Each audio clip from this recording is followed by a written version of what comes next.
ليه إسرائيل قررت تضرب إيران الفترة دي بالذات؟ وليه أمريكا دخلت الحرب فجأة؟ وليه الأماكن اللي اتضربت كانت أماكن معينة؟ العداوة بين إيران وإسرائيل من أيام الثورة الإيرانية سنة 1979. إسرائيل طول عمرها شايفة إن إيران خطر وجودي، وإيران شايفة إسرائيل عدو لازم يتشال من الخريطة. طول السنين اللي فاتت اغتيالات، تجسس، حروب بالوكالة عن طريق حزب الله وحماس. بس اللي حصل في 2025 كان مختلف، كان مباشر. في 13 يونيو 2025 إسرائيل بدأت هجوم جوي واسع جداً على إيران. التقارير بتقول إن واحد من أكبر الهجمات الجوية في تاريخ إسرائيل الحديث.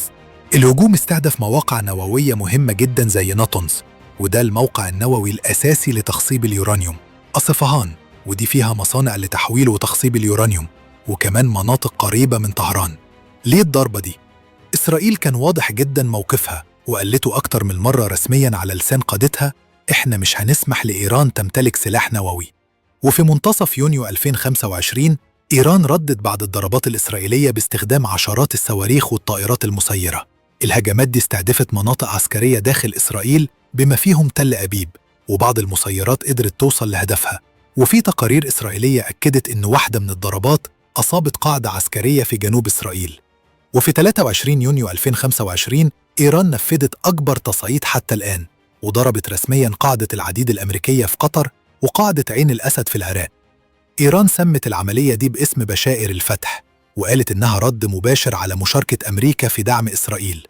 وزارة الدفاع الأمريكية أكدت وقوع الهجوم، وقالت إن الدفاعات الجوية تعاملت مع الصواريخ ومفيش إصابات في القواعد.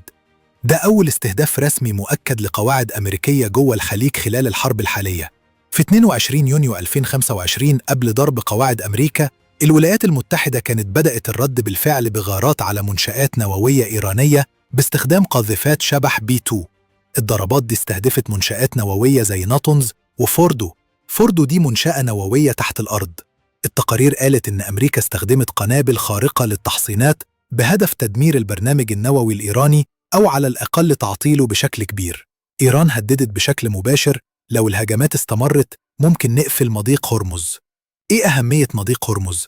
ده الممر اللي بيعدي منه حوالي 20% من تجارة البترول في العالم، يعني تقريباً 17 مليون برميل بترول يومياً.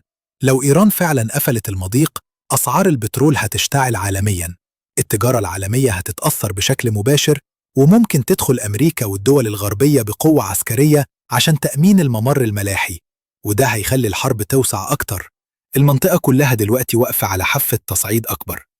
والسؤال اللي باقي: هل العالم داخل على أزمة عالمية جديدة بسبب الشرق الأوسط؟ ولا ممكن تنتهي القصة قبل ما تتحول لحرب عالمية؟